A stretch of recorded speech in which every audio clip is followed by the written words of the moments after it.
কি খারাপ ব্যবহার করব? সেটা তো ওই আমার সাথে করে প্রতিদিন। কত জোরে চটটাই না মারলো, আর এখন এসে মিথ্যা কথা বলল। তুই ভাব, ও যা রাগী মেয়ে। আমি যদি ওর সাথে খারাপ ব্যবহার করি তাহলে কি সুস্থভাবে বাসায় আসতে পারবো? ও তো আমাকে মেরেই হাসপাতালে পাঠিয়ে দিবে। হিয়াকে পার্টির ঘটনা বললাম। হা হা হা। ওই, তুই আমার বোন হয়ে হাসছিস কেন? এমনি। আচ্ছা শুনো, রিহি আপু তো তোমাকে পছন্দ করে না, তাহলে কেন তার পিছনে পড়ে আছো? আমার কত বান্ধবী তোমায় পছন্দ করে, তাদের ভিতরে কাউকে বেছে নাও। ও, তুই যাবি এখান থেকে? আর তোর ওই ফাজিল বান্ধবীর কথা বাদ দে তো। আরে যাচ্ছি তো, রাগ কেন করছো? কি আর বলমু, হিয়ার বান্ধবীরা এক একটা বদমাইশ। এখনও পিচ্ছি, এই বয়সে প্রেম ভালোবাসা বুঝে গেছে। আমি তো ভুলেও ওদের সামনে পড়ি না। একবার ওর এক বান্ধবী আমায় প্রপোজ করছিল, আর তার প্রপোজ করার স্টাইল দেখে আমি 2 মাস পাগল ছিলাম। আমার শার্টের কলার ধরে বলে, আপনাকে আমি ভালোবাসি। আমি চাই আপনিও আমায় ভালোবাসেন, তা না হলে খবর আছে আপনার। আমি কোনো রকমে পালিয়ে এসেছিলাম, তারপর আর ওর বান্ধবীদের সামনে পড়ি না। ওই ফাজিল ছেলেটা এবার বুঝতে পারবে রিহির পিছনে লাগার ফল। বাসায় আসার পর মা রাগীভাবে আমাকে বলল, তুই রবিনের সাথে খারাপ ব্যবহার করিস কেন? ছেলেটা কত ভালো, আর তুই ওকে সহ্যই করতে পারিস না। কি যে ভালো তা আমার জানা আছে। ও সব সময় আমায় বিরক্ত করে, তাই তো করি। ওকে অনেকবার বলেছি কিন্তু শুনে না। ছেলেটা তোকে অনেক ভালোবাসে। আমি ভালোবাসি না, ওকে দেখলে তো আমার রাগ হয়। বিছানায় শুয়ে আছি আর ফ্রেন্ডদের সাথে ভিডিও কলে কথা বলছি। কিছুক্ষণ আড্ডা দিয়ে কেটে দিলাম। রিহিকে মেসেজ দিতে গেলাম, কিন্তু ব্লক করে রেখেছে। ওই দিন বলার পর ব্লক খুলল। আজকের ঘটনার পর মনে হয় আবার ব্লক দিছে। ওর নাম্বারে কল দিলাম, কিন্তু নাম্বারও ব্লক। আন্টিকে কল দিয়ে বললাম রিহির সাথে কথা আছে, ওরে ফোনটা দিতে। আমি এই পাশ থেকে শুনতে পেলাম যে রিহিকে এটা বলার পর ও অনেক রাগ করলো। আন্টি বলল, কথা বল, হয়তো কোনো গুরুত্বপূর্ণ কথা হবে। ওই বল, কি বলবি? তুমি আমায় ব্লক দিয়ে রেখেছো কেন? তুই এটা বলতে আমায় কল করেছিস? তোকে যদি এখন হাতের সামনে পেতাম না, তাহলে যে কি করতাম আমি নিজেও জানি না। ব্লক খুলো প্লিজ, আর বিরক্ত করব না। তোকে আমি একদমই বিশ্বাস করি না। সত্যি বলছি, আর না খুললে কিন্তু সারা রাত তোমায় বিরক্ত করবো। বিরক্তিকর একটা। এটা বলে রিহি কল কেটে দিল। কিছুক্ষণ পর ব্লক খুলে দিল রিহি। এখন আমার প্রথম কাজ হলো ওর আইডিতে ঢোকা, আর ওর পিকে কারা লাভ দিয়ে দিচ্ছে খুঁজে বের করা। তাদের আইডিতে রিপোর্ট মারবো। এসব করতে করতে অনেক রাত হয়ে গেল। ফোনটা রেখে ঘুমিয়ে পড়লাম। সকালে ঘুম থেকে উঠে ফ্রেশ হয়ে রিহির বাসায় গেলাম। গিয়ে দেখলাম রিহি নাস্তা করতেছে। আমিও গিয়ে বসলাম নাস্তা করতে। আমায় দেখে রিহি বিরক্তিকর ভাব নিয়ে বলল, ওই তুই এখানে এসেছিস কেন? কেন এসেছে মানে কি? ঠিকভাবে কথা বল ওর সাথে। নাস্তা দাও তো আন্টি। রিহি বিরক্তি ভাব নিয়ে আমার দিকে তাকিয়ে থাকলো। নাস্তা খেয়ে বাসা থেকে বের হলাম। রিহি ওর গাড়িতে যাচ্ছে, আর আমি ওকে বাইক নিয়ে অনুসরণ করছি। কলেজে এসে পড়লাম। রিহি ওর বন্ধুদের সাথে চলে গেল, আর আমি আমার বন্ধুদের কাছে। আমি যাওয়ার পর ওরা অবাক হয়ে তাকিয়ে থাকলো আমার দিকে। কি হলো, এভাবে তাকিয়ে আছিস কেন? ভাবছি তুই কি মানুষ না অন্য কিছু। কেন, কি হয়েছে? গতকালকে তোরে ও এমন অপমান করলো, আর আজকে আবার তুই ওর পিছু পিছু এসেছিস। অপমান করেছিল কি? কই, আমার তো মনে নেই। ওরে বললেও কোনো লাভ হবে না, তার চেয়ে বরং এই টপিক বাদ দে। ঠিক বলছিস। তোরে যে কি করতে ইচ্ছে করতেছে শালা। কিরে, ওই ফাজের ছেলেটা তোর পিছু পিছু কেন কলেজে আসলো? আর বলিস না, ওকে এত অপমান করি তাও আমার পিছু ছাড়ে না। কি যে করব কিছুই ভাবতে পারছি না। অন্য কারোর সাথে প্রেম কর। ধ্যাত, কি যে বলিস না, এসব প্রেম আমার জন্য না। একা আছি, সেটাই ভালো আছি। দুপুরে ক্যান্টিনে খেতে গেলাম সবাই। সেখানে রিহি আর ওর বন্ধুরাও আছে। আমাদের দেখে রিহির বন্ধুরা বলতে লাগলো, ছোট লোকের দল চলে এসেছে। যেখানে যাই সেখানেই ওরা চলে আসে। কলেজে আরও একটা ক্যান্টিন করা দরকার। দোস্ত, কিছু মাইন্ডার আছে, আমাদের তো অনেক মারতে ইচ্ছা করতেছে।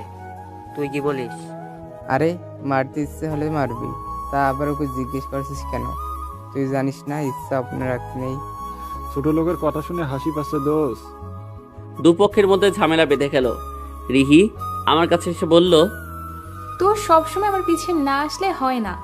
আর দেখলি তোর বন্ধুগুলা কত খারাপ। যেখানে যাই সেখানে ঝামেলা বাঁধায়। প্রথমত আমি এখানে তোমার পিছু করতে আসিনি। আমি জানতাম না তোমরা এখানে আছো।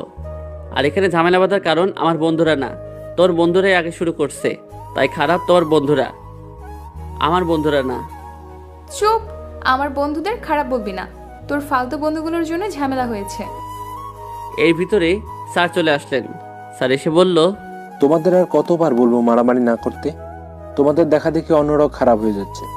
আর তোমাদের নিজেদের এই দ্বন্দ্ব কি কোনোদিনও শেষ হবে না? একই ইয়ারে তোমরা একসাথে সবাই বন্ধুর মতো থাকলেই তো পারো। তা না করে তোমরা নিজেদের মধ্যে ঝামেলা করছো। তোমাদের সমস্যাটা কি একটু খুলে বলবে? তোমাদের শেষবারের মতো বলছি, এরপরও যদি কোনো ঝামেলা করো তাহলে আমি অন্য ব্যবস্থা নিতে বাধ্য হব। এখন যাও সবাই। আজকে সান আসলে ওদের খবর ছিল। কত বড় সাহস ওদের, আমাদের অপমান করে। এখন এসব বাদ দে তো। এই সব কিছু রিহির জন্যই হয়েছে। আমি কি করলাম? ওদের সাথে তো কথা বলতে চাই না আমরা। ওরা ওদের মতন আর আমরা আমাদের মতন। কিন্তু ওই রবি তো সবসময় ওর পিছনে। তুই ওকে কিছু বলিস না কেন? আমি তোকে কত অপমান করি, তোদের সামনেই তো কত কিছু বলি, কিন্তু ও না শুনলে আমি কি করব? এসব বাদ দে তো, ভালো লাগছে না। চল লেকের বাড়ি যাই। বিকালে ঘুম থেকে উঠে ছাদে গেলাম।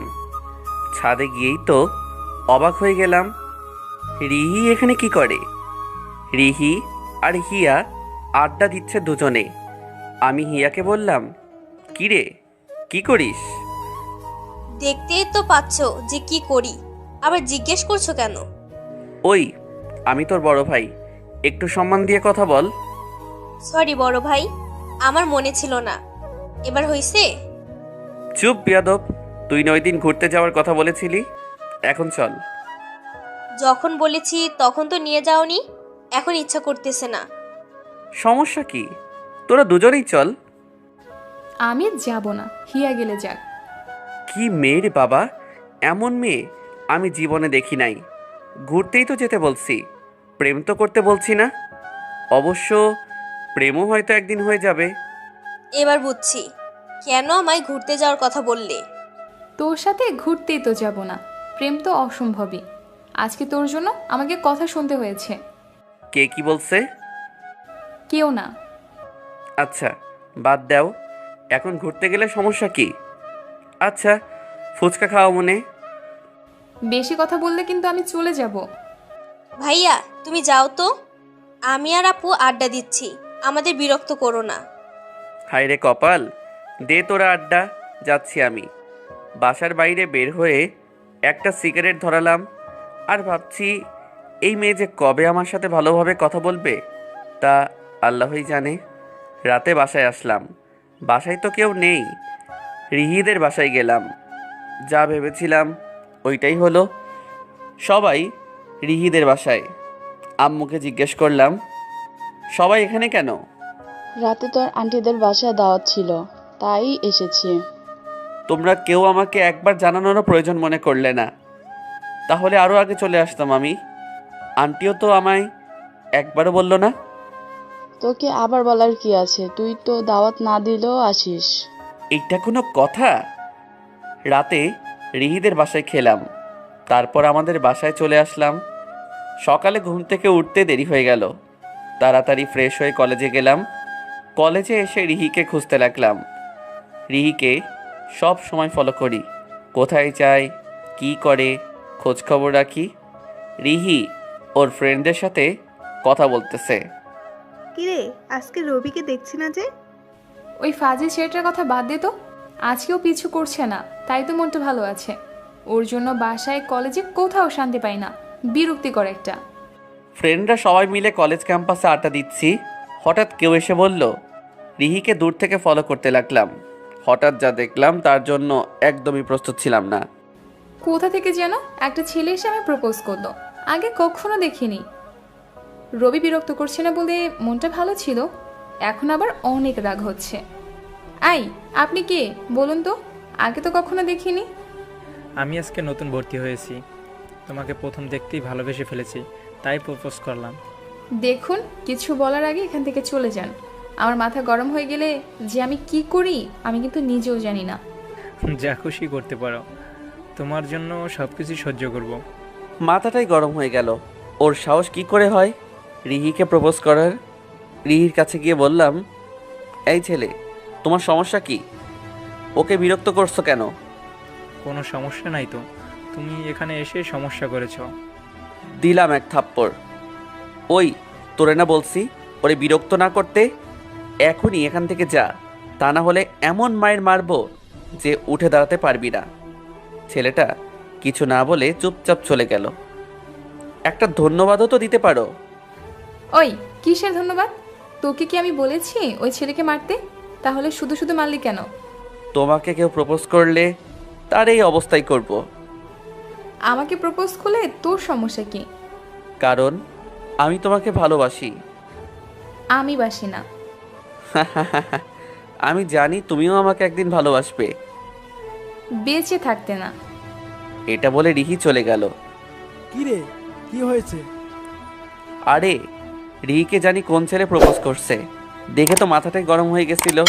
ছেলেটাকে থাপ্পড় মেরেছি আর রিহি রাগ করে চলে গেল। কি? ধ্যাত, মনটা ভালোই ছিল। ওই ছেলেটা আর রবির জন্য মাথাটা পুরো খারাপ হয়ে গেল। চিনি না জানি না হঠাৎ